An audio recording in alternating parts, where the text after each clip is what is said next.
Hello, this is Jenny to show you about the groups in Feather. Open the group panel here. Add a new group with the plus button. Tap on the group, and the dark gray color group is the activated one.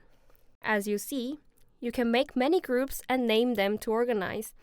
Tap on a group a bit longer, and it becomes green, and all the strokes in the group get selected. Then you can duplicate and move or transform the strokes using the joystick.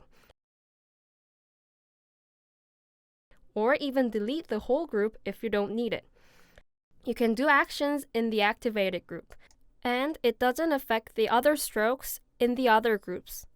Select the strokes in the group and move it to the group you want by this arrow icon. It means putting the strokes I selected into this group. These icons that look like eyes let you hide or show the strokes in the group. The color icon on the top helps you concentrate on the strokes in the activated groups.